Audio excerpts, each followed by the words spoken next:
Hi friends, ఈరోజు మనం రీసెంట్గా హిందీ లాంగ్వేజ్లో ఒక మంచి ఫ్యామిలీ డ్రామా కాన్సెప్ట్తో వచ్చిన జీ5లో స్ట్రీమింగ్ అవుతున్న మిస్సెస్ మూవీ స్టోరీ డిస్కస్ చేయబోతున్నాం. ఇలాగే మీకు ఇంకా ఏ మూవీ స్టోరీ ఎక్స్ప్లెనేషన్ కావాలి అంటే ఆ మూవీని ఏమనేది కామెంట్ బాక్స్లో కామెంట్ చేయండి. ఇంకా ఏమాత్రం ఆలస్యం చేయకుండా మూవీలోకి వెళ్ళిపోదాం. మూవీ స్టార్ట్ అవ్వగానే మన మూవీలో మెయిన్ క్యారెక్టర్ అయిన రీచా అనే అమ్మాయిని చూపిస్తారు. రీచాకి డ్యాన్స్ చేయడం అంటే చాలా ఇష్టం. ఇంకా రీచా పేరెంట్స్ రీచా కోసం ఒక డాక్టర్ సంబంధం చూస్తారు. ఆ అబ్బాయి పేరు దివాకర్, తను ఒక డాక్టర్, తనకి ఒక క్లినిక్ కూడా ఉంటుంది. అలాగే దివాకర్ ఫ్యామిలీ రీచాని పెళ్లి చూపులు చూసుకోవటానికి రాగా రీచా అండ్ దివాకర్ ఒకరికొకరు నచ్చడంతో వారి ఫ్యామిలీస్ ఇద్దరికి పెళ్లి ఫిక్స్ చేస్తారు. అలా రీచా చాలా హ్యాపీగా దివాకర్ని పెళ్లి చేసుకుంటుంది. అలా పెళ్ళి అయ్యాక దివాకర్ రీచాని తన ఇంటికి తీసుకొని వెళతాడు. ఇంకా అదే రోజు రాత్రి ఇద్దరికి శోభనం జరుగుతుంది. ఇద్దరు ఇంటిమేట్ అయ్యి హ్యాపీగా ఫీల్ అవుతారు. ఇంకా మరుసటి రోజు ఉదయం రీచా లేటుగా నిద్ర లేచి కిచెన్లోకి రాగా అప్పటికే తన అత్తయ్య ఫుడ్ ప్రిపేర్ చేస్తూ ఉంటుంది. రీచా తన అత్తతో చట్నీ నేను మిక్చర్లో పట్టనా అని అడగగా దానికి తన అత్తయ్య మీ మావయ్యకి మిక్సర్లో చట్నీ అసలు నచ్చదు, తనకి నోట్లో నూరిన చట్నీ మాత్రమే తింటాడని చెప్తుంది.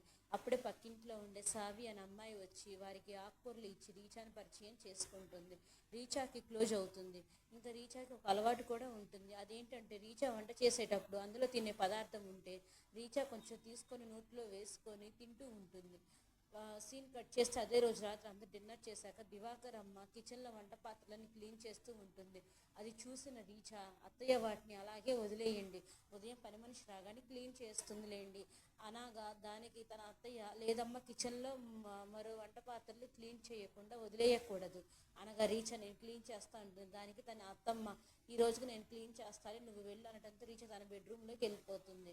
ఇంకా అప్పటికే వెయిట్ చేస్తున్న దివాకర్ రీచా రూమ్లోకి రాగానే తను హక్ చేసుకొని తనతో ఇంటిమేట్ అవ్వాలని చూడగా రీచా తనతో ఈరోజు ఫుల్గా ఫుడ్ తిన్నా అండి, ఈరోజు నాకు మూడ్ లేదని చెప్పినా సరే వినకుండా అర్ధరాత్రి దాటినా సరే దివాకర్ అమ్మ కిచెన్లో ఇంకా వంట పాత్రలు మొత్తం క్లీన్ చేసి వెళ్తుంది. మరో పక్క రీచా తనకు అర్థం కాదు, తనకి ఇష్టం లేదని చెప్పినా సరే తన భర్త తన గురించి ఆలోచించుకొని ఇంటిమేట్ అవ్వడం తనకు మంచిగా అనిపించదు.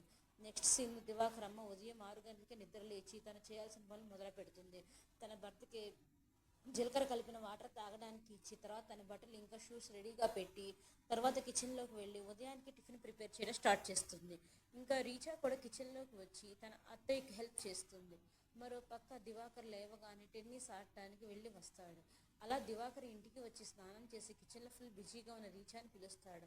అలా రీచా అక్కడికి రాగా తనతో తన క్లినిక్కి వెళ్ళాలి, తన బట్టలు తీయమని అనడంతో రీచా బీరువా నుండి దివాకర్ ప్యాంట్ అండ్ షర్ట్ తీసి మళ్ళీ కిచెన్లోకి వెళ్ళబోగా దివాకర్ మొత్తం బట్టలు తీయ అంటాడు. దాంతో రీచా దివాకర్ బనియన్ అండర్వేర్ కూడా తీసి నన్నే తొడిగించమంటావా అని అనగా నువ్వు నా భార్యవే కదా అని చెప్పి నవ్వుతాడు.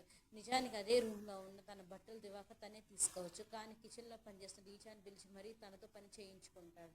అలా దివాకర్ అంటే తన ఫాదర్ టిఫిన్ చేస్తూ ఉండగా రీచా తొందరలో అనుకోకుండా తన మామయ్యకి లెఫ్ట్ హ్యాండ్తో చపాతి ఇవ్వబోగా దానికి తన మామయ్య లెఫ్ట్ హ్యాండ్తో కాదమ్మా ఇవ్వాల్సింది, లెఫ్ట్ హ్యాండ్తో అడుక్కునే వారికి కూడా ఎవరు ఏది ఇయ్యరు అంటాడు. అప్పుడే రీచా తన అత్తయ్యతో మీరు కూడా కూర్చొని తినండి అత్తయ్య నేను వడ్డిస్తానులే అనగా దానికి తన మామయ్య ఇప్పుడే తను ఏ క్లినిక్కి వెళ్ళి పని చేయాలి తింటుందిలే అంటాడు. ఇంకా అలా దివాకర్ టిఫిన్ చేసి టీ తాగడాన్ని తీసుకుంటాడు. అయితే రీచా ఎప్పట్లాగే దివాకర్ తనకి టీ షేర్ చేస్తాడని వెయిట్ చేయక దివాకర్ టీ తాగి క్లినిక్ వెళ్ళిపోతాడు. ఇంకా దివాకర్ ఫాదర్ కూడా బయట తన ఫ్రెండ్స్ని కలిసి మాట్లాడటానికి వెళ్ళిపోతాడు. అలా దివాకర్ అండ్ తన ఫాదర్ తిని బయటికి వెళ్ళిపోయాక డైనింగ్ టేబుల్పై వారు వదిలేసి వెళ్ళిన ప్లేట్స్లోనే దివాకర్ అమ్మ తన భర్త ప్లేట్లో తినగా రీచా కూడా తన భర్త ప్లేట్లోనే తింటుంది. ఇంకా తిన్న తర్వాత మళ్ళీ మధ్యాహ్నానికి లంచ్ ప్రిపేర్ చేయడం స్టార్ట్ చేస్తారు. సీన్ కట్ చేస్తే ఒకరోజు Richa dance troupe friend Bubbly రీచాకి ఫోన్ చేసి డ్యాన్స్ రిహార్సల్స్ కోసం రీచాని రమ్మని పిలుస్తుంది. కానీ రీచాకి ఇంట్లో పనులు చేయడానికి టైం మొత్తం సరిపోతూ ఉంటుంది. దాంతో డ్యాన్స్ ప్రాక్టీస్కి వెళ్ళలేకపోతుంది. ఇంకా దివాకర్కి చెల్లెలు ప్రియా కూడా ఉంటుంది. తను తన భర్తతో పాటు ఫారెన్లో సెటిల్ అయి ఉంటుంది. ఒకరోజు ప్రియా తన అమ్మకి ఫోన్ చేసి కొన్ని రోజులు తమతో పాటు ఇక్కడ ఉండటానికి రమ్మని పిలుస్తుంది. రీచా కూడా తన అత్తయ్యతో మీరు వెళ్ళిరండి, ఇక్కడ అన్ని పనులు నేను చూసుకుంటానని చెప్తుంది. ఇంకా ప్రియా అమ్మ కూడా వెళ్ళాలి అని ప్రియా కోసం చాలా రకరకాల స్వీట్స్ పిండి వంటలు తయారు చేస్తుంది. ప్రియా కోసం తీసుకెళ్ళడానికి రీచా కూడా తన అత్తయ్యకి హెల్ప్ చేస్తుంది. ఇంకా అలా దివాకర్ అమ్మ వెళ్ళేటప్పుడు రీచాతో మీ మావయ్యని భర్తని జాగ్రత్తగా చూసుకో, వారికి కావాల్సినవన్నీ నువ్వే చూసుకోవాలి అని పదే పదే చెప్పి మరీ వెళ్ళిపోతుంది. నెక్స్ట్ సీన్లో మరుసటి రోజు ఉదయం రీచా టీ చేసి తన మామయ్యకి ఇవ్వడానికి వెళ్ళగా తన మామయ్య నాకు ఉదయాన్నే జీలకర్ర వాటర్ తాగితేనే కడుపు క్లీన్ అవుతుందని చెప్పడంతో రీచ్ అదే వాటర్ తీసుకొచ్చి తనకిస్తుంది. ఇంకా తర్వాత కిచెన్లోకి వెళ్ళి టిఫిన్ రెడీ చేస్తూ ఉంటుంది. అలా రోటీ చట్నీ తయారు చేస్తూ ఉండగా అప్పుడే తన కంటిలో మిర్చి చిట్లడంతో రీచా కళ్ళు మంట పుడతాయి. దాంతో చట్నీ త్వరగా చేయాలి అని ఈ రోజుకి మిక్సర్లో చట్నీ చేస్తుంది. మిక్సర్ సౌండ్ తన మామయ్య కూడా వింటాడు. తర్వాత అలా దివాకర్ అంటే తన ఫాదర్ టిఫిన్ చేసేటప్పుడు అదే మిక్సర్లో చేసిన చట్నీ అని అర్థమైన తన మామయ్య రీచాతో, నాకు ఈ రోజుకి పెరుగు తీసుకొని రా తల్లి, ఈ చట్నీ మిక్సర్లో చేసావు కదా, నాకు ఇది అలవాటు లేదు. రోటీ చట్నీ అంటే నీ చేతులు నొప్పి పుడతాయిలే, అయినా మీ అత్త ఉంటే రోటీ చట్నీ చేసి ఉండేది అని ఇండైరెక్ట్గా చెప్పి తెప్పి పొడుస్తాడు. ఇంకా అలా దివాకర్ అంటే తన ఫాదర్ టిఫిన్ చేసి ఇంటి నుండి వెళ్ళిపోయాక రిచా వంట పాత్రలన్నీ క్లీన్ చేసి అలాగే కిచెన్ కూడా క్లీన్ చేస్తుంది. అలా పని మొత్తం కంప్లీట్ అయ్యాక తన డ్యాన్స్ వీడియోస్ చూస్తే రిలాక్స్ అవ్వాలనుకునే లోపు అప్పుడే పనివాడు వచ్చి రీచాకి మటన్ ఇచ్చి ఇది లంచ్కి చేయమని చెప్పని దివాకర్ సార్ చెప్పారనడంతో రీచా అలా మటన్ వండుతూ రిలాక్స్ కోసం ఇయర్ బడ్స్ పెట్టుకొని సాంగ్స్ వింటూ వంట చేస్తూ ఉంటుంది. అదే టైంకి తన మామయ్య బయటికి వెళ్ళాలి అని చెప్పని రీచా పిలుస్తూ తన చెప్పులు బయట పెట్టమంటూ ఉంటాడు. కానీ రీచా ఎంతసేపు అయినా రాకపోవడంతో తనే చెప్పులు తీసుకొని రీచా ఏం చేస్తుందని కిచెన్ దగ్గరికి వచ్చి రీచా సాంగ్స్ వింటూ డ్యాన్స్ చేస్తూ ఉండడం చూసి కోపం వస్తుంది. తను చూసిన రీచా కూడా షాక్ అవ్వగా తన మామయ్య కోపంతో అక్కడ నుండి వెళ్ళిపోతాడు. ఇంకా అలా లంచ్ టైం అవ్వడంతో దివాకర్ రీచా మటన్ బిర్యానీ క్యారియర్ తీసుకొస్తుందని వెయిట్ చేస్తూ ఉంటాడు. కానీ మరోపక్క మటన్ చేయడం లేట్ అవ్వడంతో రీచా ముందు తన మామయ్యకి పెడుతుంది. అలాగే ఉదయం జరిగిన దానికి సారీ కూడా చెప్తుంది. ఇంకా అది తిన్న తన మామయ్య, మటన్ నువ్వు కుక్కర్లో చేసావు కదా, అయితే ఇది బిర్యానీ కాదు పులావ్, బిర్యానీ అంటే నెమ్మదిగా ఉడికించి చేయాలి, నాకు ఆ బిర్యానీ అంటేనే ఇష్టం అంటాడు. ఇంకా సాయంత్రం క్లినిక్ నుండి ఇంటికి వచ్చిన దివాకర్ రీచాతో, నేను ఉదయం నుండి సాయంత్రం దాకా క్లినిక్లో పనిచేస్తూ అలసిపోతాను, కరెక్ట్ టైంకి ఫుడ్ తినాలి కదా, ఈరోజు నువ్వు క్యారియర్ పంపినందుకు 6 సార్లు టీ తాగాను, కడుపు నింపుకున్నా, ఎందుకంటే నేను బయట ఫుడ్ అస్సలు తినను, ఇంకోసారి ఇలా చేయకని చెప్తాడు. సీన్ కట్ చేస్తే రీచా మామయ్య తన భర్తకి ఫోన్ చేసి, నీ కోడలికి బిర్యానీ చేయడం కూడా నువ్వు నేర్పించలేదా, ఇంటి పనులు అనేది నువ్వు నేర్పించి ఉండాలి కదా, నాకు డస్ట్ అలర్జీ అని నీకు తెలుసు కదా, కనీసం నీ కోడలికి ఇల్లు మొత్తం క్లీన్గా ఉంచమనైనా చెప్పు అనగా దానికి తన భార్య రీచాకి ఫోన్ చేసి నేను చెప్తాలేండి అంటుంది. ఇంకా మరుసటి రోజు నుండి రీచా ఇల్లు కిచెన్ మొత్తం క్లీన్ చేస్తూ ఉంటుంది. అలాగే తన మామయ్య కోసం యూట్యూబ్లో చూసి మరీ చాలా కష్టపడి బిర్యానీ చేసి పెట్టగా అది తిన్న తన మామయ్య ఎలా ఉందో కూడా చెప్పడు. దాంతో రీచా చాలా ఫీల్ అవుతుంది. అలా రీచా మళ్ళీ వంట పాత్ర క్లీన్ చేసి దివాకర్కి లంచ్కి క్యారియర్ పంపి అప్పుడు తను టిఫిన్ చేస్తుంది. అదే రోజు రాత్రి దివాకర్ ఇంటికి రాగా రీచా తనతో మధ్యాహ్నం చేసిన బిర్యానీ ఉంది, ఇప్పుడు మళ్ళీ వంట చేయడం ఎందుకు, ఇప్పటికీ తిందామా అని అనగా దివాకర్ మాత్రం నాకు రాత్రి పుల్కా తినడమే అలవాటు అనడంతో రీచా మరో దారి లేక మళ్ళీ కష్టపడి పుల్కాలు చేస్తూ తన అమ్మకి ఫోన్ చేసి మాట్లాడుతూ, ఇక్కడ నేను ఒక్కదాన్నే ఉదయం చేసినప్పటి నుంచి కష్టపడుతున్నా అని అంత చెప్పగా అదంతా విన్న తన అమ్మ మాత్రం ఇంకా కొన్ని రోజులు అడ్జస్ట్ అవ్వమని చెప్తుంది. దానికి రీచా, నేను ఆల్రెడీ అడ్జస్ట్ అవుతూనే బతుకుతున్నా అని చెప్పి కోపంతో కాల్ కట్ చేస్తుంది. అలా డిన్నర్ చేశాక మళ్ళీ రీచా వంట పాత్రలన్నీ క్లీన్ చేస్తూ ఉండగా షింక్ పైప్ జామ్ అయ్యి వాటర్ నిలిచిపడుతుంది. రీచా తనకి ఇష్టం లేకపోయినా సరే చేత దాన్ని క్లీన్ చేస్తుంది. అలా మొత్తం వర్క్ కంప్లీట్ చేసుకొని నీరసంతో బెడ్రూమ్లోకి వెళ్ళి పడుకోవాలనగా అప్పుడే దివాకర్ రీచాని సిచ్యువేషన్ని అండ్ తన ఫీలింగ్స్ అర్థం చేసుకోకుండా తనకి ఇష్టమా లేదా అని కూడా ఆలోచించిన తనతో ఇంటిమేట్ అవుతాడు. అలా తన సుఖం తను చూసుకుంటాడు. నెక్స్ట్ సీన్లో మరుసటి రోజు రీచా కిచెన్లో వర్క్ చేసుకుంటూ ఉండగా అప్పుడే washing machine sink pipe leak అయ్యి వాటర్ కిచెన్ మొత్తం పారుతూ ఉంటాయి.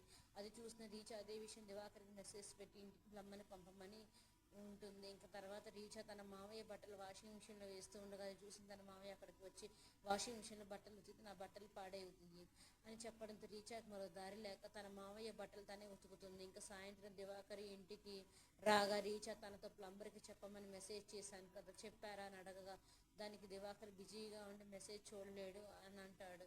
ఇంక రీచా ఫ్రెండ్స్ తమ డ్యాన్స్ ట్రూప్ ఒక మూవీ సాంగ్ కొరియోగ్రఫీ ఛాన్స్ వచ్చింది, అందుకే తనని కూడా రమ్మంటారు. కానీ రీచా ఇంటి పనులతో రోజు గడుస్తూ ఉండగా రాలేనని చెప్పి తనకి ఎంతో ఇష్టమైన డ్యాన్సర్ తన భర్త అండ్ ఫ్యామిలీ కోసం సాక్రిఫైస్ చేస్తుంది. సీన్ కట్ చేస్తే వాషింగ్ మిషన్ పైప్ లీకేజ్ రోజు రోజుకి పెరుగుతూ ఉంటుంది. అలా రాత్రి కిచెన్లో వర్క్ చేసుకుంటూ ఉండగా అప్పుడే దివాకర్ ఫోన్ చేసి తన పని అయిపోతే బెడ్రూమ్లోకి రా అని పిలవగా రీచా అప్పటికే నీరసంగా ఉండడంతో ఇంకా పని ఉందని చెప్పి కావాలని బెడ్రూమ్లోకి వెళ్లకుండా బయట సోఫాలో నిద్రపోతుంది. ఇది ఇలా ఉండగా ఒకరోజు రీచా దివాకర్తో నాకు పీరియడ్స్ స్టార్ట్ అయ్యాయని చెప్పగా అది విన్న దివాకర్ అయితే నువ్వు ఈ రోజు నుండి కిచెన్లోకి వెళ్ళకు అంటాడు.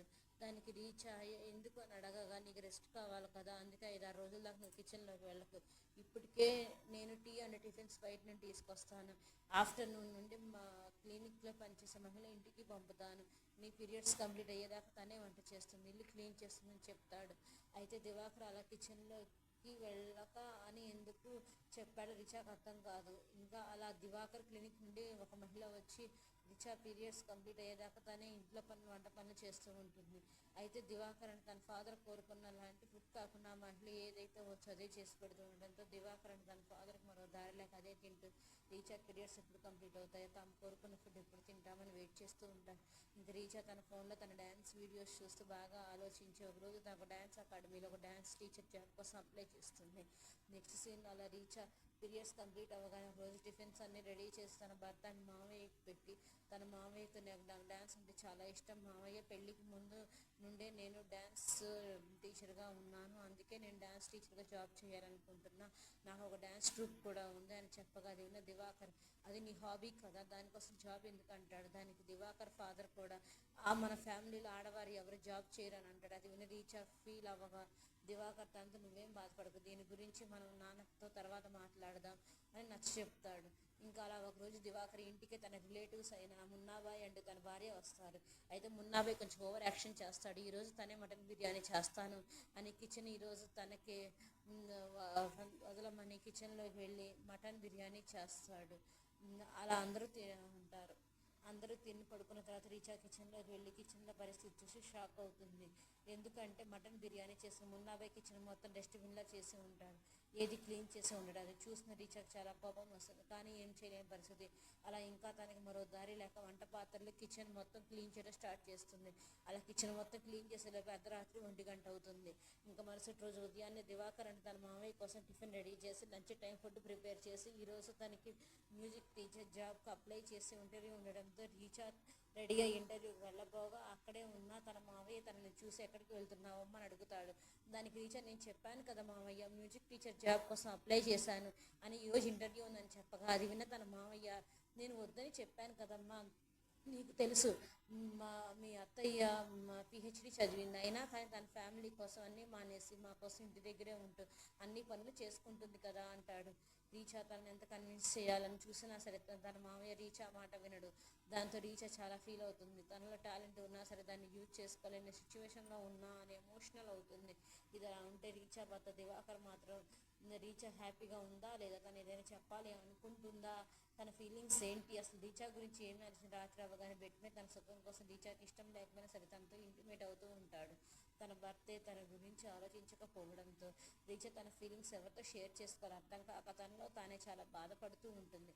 సీన్ కట్ చేసి మరుసటి రోజు యాజ్ యూజువల్గా ఉదయం నిద్ర లేచినప్పటి నుంచి రీచా కిచెన్లో దివాకర్ అండ్ తన ఫాదర్ కోసం టిఫిన్స్ లంచ్ డిన్నర్ ప్రిపేర్ చేసి వంట పాత్ర క్లీనింగ్ స్టార్ట్ అవుతుంది.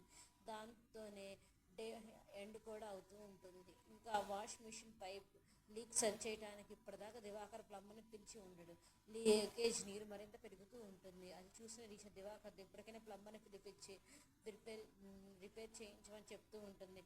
అది విన్న దివాకర్ ఏమైంది, నేను ప్లంబర్ని పిలిపిస్తాను అని చెప్తాడు. దానికి ఏం చేయాలో సరే అని పిలవమని అంటాడు. ఒకరోజు దివాకర్ రీచాతో తన బ్యాగ్స్ అన్నీ ప్యాక్ చెయ్యి, నేను కాన్ఫరెన్స్కి వెళ్ళాలని చెప్పడంతో రీచా తన బ్యాగ్ ప్యాక్ చేస్తూ ఉండగా దివాకర్ తనతో నాన్న బర్త్డే రాబోతుంది, లంచ్కి తన ఫ్రెండ్స్ కూడా వస్తారు, అందుకే లంచ్లో ఫుడ్ అదిరిపోవాలని చెప్తూ ఉంటాడు. అలా దివాకర్ కాన్ఫరెన్స్కి వెళ్ళబోతూ తనకు మళ్ళీ మూడ్ వచ్చి రీచాతో ఇంటిమేట్ అవ్వాలని చూడగా రీచా దివాకర్ ఆపి నాకు ఇప్పుడు మూడ్ లేదు, సెక్స్ అంటే పిల్లల కనకం కోసమైనా అనగా దానికి దివాకర్ మనకి పెళ్ళయింది, ఫ్యామిలీ ప్లానింగ్ చేసుకోవాలి కదా అని అంటాడు. దానికి రీచ్ ఇలాగా నాకు మూడ్ ఉందా లేదా, ఫీలింగ్స్ ఉన్నాయా లేదా అని చూడకుండా డైరెక్ట్గా ఇంటిమేట్ అయ్యి వెళ్ళిపోతున్నారు, కనీసం నాతో ప్రేమగా రొమాన్స్ చెయ్యి, తర్వాత ఇద్దరం కలిసి అది బాగుంటుంది, కానీ నువ్వు అదేదో పనిలాగా కంప్లీట్ చేస్తున్నావు అంటుంది. అది విన్న దివాకర్ నువ్వు నాకు చెప్తున్నావు, అసలు నీ నుండి కిచెన్ కంపు ఎంత కొడుతుందో తెలుసా, అయినా కానీ నేను కలుస్తున్నా కదా అని చెప్పి అక్కడ నుండి కోపంతో వెళ్ళిపోతాడు. దాంతో అదంతా విన్న రీచా కూడా చాలా ఫీల్ అవుతుంది. నెక్స్ట్ సీన్లో ఆ రోజు కర్వా చౌత్ ఫెస్టివల్ అవ్వడంతో దివాకర్ నాన్న వాళ్ళ చెల్లెలు అక్కడికి వస్తుంది. ఎందుకంటే దివాకర్ అమ్మ లేదు కాబట్టి ఫెస్టివల్ పూజలు. అలాగే ఇంట్లో వంటలు చేయడానికి అలా కిచెన్లోకి వెళ్ళి పైప్ లీకేజ్ చూసి ఇక్కడ అక్కడ వస్తువులు అన్నీ చూసి రీచాతో కిచెన్ ఎప్పుడు శుభ్రంగా ఉంచుకోవాలని చెప్పి అలా ఫుడ్ ప్రిపేర్ చేస్తూ ఉంటుంది. అప్పుడే రీచా తోటి మీ అత్తమ్మ కూడా నేనే వంట చేయడం నేర్పించానని చెప్తుంది. ఇది విన్న రీచా తన డ్యాన్స్ వీడియోస్ తనకు చూపిస్తుంది. ఇంకా ఫుడ్ ప్రిపేర్ చేయడం అయిపోయిన తర్వాత అలా అందరూ డిన్నర్ చేస్తారు. ఇంకా మరుసటి రోజు కర్వా చౌత్ కాబట్టి అందరూ ఫాస్టింగ్ ఉంటారు. రీచా కూడా ఫాస్టింగ్ ఉండాల్సి వస్తుంది. అయితే కిచెన్లోకి వచ్చిన ఆంటీకి హెల్త్ బాగుండదు, అయినా కానీ ఫాస్టింగ్ ఉంటుంది. అది గమనించింది రీచా తనతో. అంటే మీరు టాబ్లెట్స్ వేసుకొని వాటర్ తాగండి, ఆరోగ్యం కంటే ఏది ముఖ్యం కాదు కదా అని తన మంచి కోసం చెప్తే ఆంటీ మాత్రం ఏం పర్లేదు నేను ఫాస్టింగ్ ఉంటా అని చెప్పి వెళ్ళిపోతుంది. ఇంకా తర్వాత దివాకర్ ఫాదర్కి తన చెల్లె రీచా డ్యాన్స్ వీడియోస్ చూపిస్తూ ఉంటుంది. అది గమనించిన రీచా కిచెన్లోకి వస్తుంది. అప్పుడే దివాకర్ రీచా దగ్గరికి వచ్చి నీ సోషల్ మీడియాలో ఉన్నట్టు ఏ డ్యాన్స్ వీడియోస్ అని డిలీట్ చేసి అవి ఎవరైనా చూస్తే బాగుండదు అంటాడు. అది విన్న రీచా అప్పటికే చాలా కాంప్రమైజ్ అయ్యి బ్రతుకుతూ ఉంటుంది. కానీ తన భర్త ముందే తన లైఫ్లో ఉన్న డ్యాన్స్ గురించి అలా చెప్పడంతో నేను డిలీట్ చేయను కోపంగా చెప్తుంది. దాంతో దివాకర్ కోపం అక్కడి నుంచి వెళ్ళిపోతాడు. ఇంకా అదే రోజు సాయంత్రం వ్రతం కంప్లీట్ చేసి కొత్తగా పెళ్ళైన రీచా దివాకర్లకి రసం చేయిస్తారు. అలా కర్వా చౌత్ కంప్లీట్ అవుతుంది. అయితే రీచా మీద దివాకర్ ఎలాంటి ప్రేమ అండ్ ఎమోషన్ చూపించడం, దాంతో రీచా చాలా ఎమోషనల్ అవుతుంది. సీన్ కట్ చేస్తే అలా దివాకర్ బర్త్డే రోజు తన ఫ్రెండ్స్ అందరూ ఇంటికి వస్తారు. కేక్ కట్ చేసి అందరూ డ్యాన్స్ చేసి ఎంజాయ్ చేస్తూ ఉంటారు. ఇంకా రీచా కిచెన్లో ఒంటరిగా కూర్చొని పైప్ నుండి లీక్ అవుతున్న వాటర్ని అదే బకెట్తోనే చూస్తూ ఉంటుంది. అప్పుడే పనివాడు అక్కడికి వచ్చి రీచా తోటి మేడం అందరికీ షర్బత్లు తయారు చేసి తీసుకురామని చెప్తున్నారు అని చెప్పి వెళ్ళిపోగా, మరో పక్క మున్నాబాయ్ బర్త్డే పార్టీకి వచ్చి అక్కడ అందరికీ రీచా డ్యాన్స్ వీడియోస్ చూపిస్తే ఇలా డ్యాన్స్ చేయండి అని చెప్తూ ఉంటాడు. అది చూసిన దివాకర్కి చాలా కోపం వచ్చి వెంటనే రీచా దగ్గరికి వచ్చి నీకు అప్పుడే చెప్పాను కదా వీడియోస్ డిలీట్ చేయని చెప్పాను, కానీ నువ్వు చేయలేదు. ఇప్పుడు చూడు అక్కడ అందరు నీ వీడియోస్ నాకు చూపిస్తూ నవ్వుకుంటున్నారని సీరియస్ అయ్యి, అయినా నువ్వు ఇంకా షరాబత్లు ఎందుకు రెడీ చేయలేదు, రెడీ చేసి తీసుకొని రా అని చెప్పి వెళ్ళిపోగా అప్పుడుదా జరిగింది గుర్తు చేసుకున్న రీచా కోపం ఆకాశాన్ని తాగి పైపు నుండి కోత నీటితో బకెట్ నుంచి గ్లాసులతో అదే గెల్లీసి నీటిని బయటికి తీసుకెళ్ళి తాగమని వారికి ఇవ్వగా, అది చూసిన కోపంతో కిచెన్లోకి వచ్చి రీచాని కొట్టబోగా రీచా బకెట్లోనే అదే నీటిని తీసుకొని దివాకర్ మొహం మీద కొట్టి అక్కడి నుండి నేరుగా తన ఇంటికి వెళ్ళి తన పేరెంట్స్ జరిగిందంతా చెప్తుంది. అదేవిధంగా తన పేరెంట్స్ ఇప్పటికి కూడా రీచాని అడ్జస్ట్ అయ్యి ఉండాలి, పదా నీతో పాటు మేము కూడా మీ అత్తవారి ఇంటికి వచ్చి అక్కడ వారికి సారీ చెప్తామంటారు. అదే టైంకి అక్కడికి రీచా తమ్ముడు ఇంటి బయట నుండి వచ్చి తన ఉదాహరణ ఒంటరిగా అడగ్గా దానికి రీచా తన అమ్మ ముందు కూల్ వాటర్ తాగి కూల్ అవ్వు, అలాగే నీ తమ్ముడు కోసం వాటర్ తీసుకురని చెప్తుంది. అది విన్న రీచా మరింత కోపంతో నేను తీసుకొని రాను, అసలు నేను ఎందుకు తీసుకొని రావాలి, వాడు వాటర్ తెచ్చుకొని తాగలేడా, నీలాంటి పేరెంట్స్ వల్లే కొడుకులు ఇలా జరుగుతున్నారా అని అనగా దానికి తన అమ్మ దీనికి ఎంత కోపం ఎందుకు అంటుంది. దానికి రీచా ఒక ఫ్యామిలీలో కొడుకు కూతురు ఇద్దరు నీ రక్తమే కదా, మరి అలాంటప్పుడు కొడుకుని ఎక్కువ కూతురు తక్కువ ఎందుకు చూస్తున్నారు, ఎప్పుడు చూడు కొడుకు కొడుకు కొడుకు, మీరు ఎంత ఇంపార్టెన్స్ ఇస్తారో కూతురికి అంతే ఇంపార్టెన్స్ ఇవ్వాలి. ఆడపిల్ల అంటే అంగట్లో అమ్మే బొమ్మ కాదు, తనకి ఫీలింగ్స్ ఉంటాయి, తనకి ఎన్నో కోరికలు ఉంటాయి, తను కూడా మగవారితో పోటీ పడి అన్నీ సాధించగలదు. ఆడపిల్లని తక్కువగా చెప్పి ఎప్పటికైనా ఆపేయండి, నా భర్త ఇంట్లో అన్ని కష్టాలు అనుభవిస్తున్నాను అని చెప్తున్నా సరే మీరు నాది తప్పు అన్నట్లు ఈ భర్త ఏం చేసినా భరించాలి అని కాంప్రమైజ్ కావాలి అని వారికే సపోర్ట్గా మాట్లాడుతున్నారు. ఇక నేను నా జీవితం నన్ను బ్రతకనియండి అని ఏడుస్తూ తన రూమ్లోకి వెళ్తుంది. అదంతా రీచా పేరెంట్స్ కూడా తన బాధను అర్థం చేసుకుంటారు. సీన్ కట్ చేస్తే అలా కొంతకాలం గడిచింది. రీచా దివాకర్తో డైవర్స్ తీసుకొని ఇప్పుడు తనకి ఎంతో ఇష్టమైన డ్యాన్స్ టీచర్గా డ్యాన్స్ ఇన్స్టిట్యూట్ని స్టార్ట్ చేసి స్టూడెంట్స్కి డ్యాన్స్ నేర్పిస్తూ హ్యాపీగా ఉంటుంది. ఇదిలా ఉంటే మరో పక్క దివాకర్కి తన పేరెంట్స్ మరొక అమ్మాయితో పెళ్లి చేయగా యాజ్ యూజువల్గా ఇప్పుడు ఆమె పరిస్థితి కూడా రీచాలానే మారిపోయి వంటగదికి పడగదికి మాత్రమే పరిమితమైనట్లు చూపిస్తారు. అంటే దివాకర్ ఇంటికి వచ్చింది భార్య కోడలు కాదు, ఒక పని మనిషి, వాళ్ళు తను అలాగే చూస్తూ ఉంటారు. ఈ మూవీ ద్వారా డైరెక్టర్ ప్రతి ఇంట్లో ఆడవారి పరిస్థితి ఆల్మోస్ట్ ఇలాగే ఉంటుంది అని, ఆడవారు తమ ఫ్యామిలీ కోసం పనులు చేయడం ఎలాంటి తప్పు లేదు, కానీ ఆడవారిని ఆ పనులు చేయడానికి పుట్టారు అన్నట్లు చూడటం తప్పు. వారిని కిచెన్నే ప్రపంచం అన్నట్లు వారి కోరికలు తెలుసుకోకుండా వారిని ఇంటికే పరిమితం చేయడం, ఆడవారిలో టాలెంట్ ఉండి జాబ్ చేయాలని ఇష్టం ఉన్న వారిని ఎంకరేజ్ చేయకపోవడం చాలా తప్పు. ఇంటి పనులంటే ఆడవారు మాత్రమే చేయాలా, మగవారు కూడా తన భార్య చెల్లి తల్లి పనిలో హెల్ప్ చేసి తప్పేమో. ప్రస్తుత జనరేషన్లో మగవారు చేసే ప్రతి పని ఆడవారు చేస్తున్నారు. అయితే ఆడవాళ్ళు చేసే ఒక పని మాత్రం మగవాళ్ళు ఎప్పటికీ చేయలేరు, అదేంటంటే ఒక బిడ్డకు జన్మనివ్వటం. అంత గొప్ప లక్షణం గల ఆడవారిని ఎప్పటి నుండే చిన్నచూపు చుట్టం ఆపేయండి. ప్రతి మగవారు భార్యని, తల్లిని, చెల్లిని గౌరవించండి. ఆడవారిని మగవారితో సమానంగా చూడండి అనే మాటతో ఈ మూవీ అనేది ఎండ్ అవుతుంది.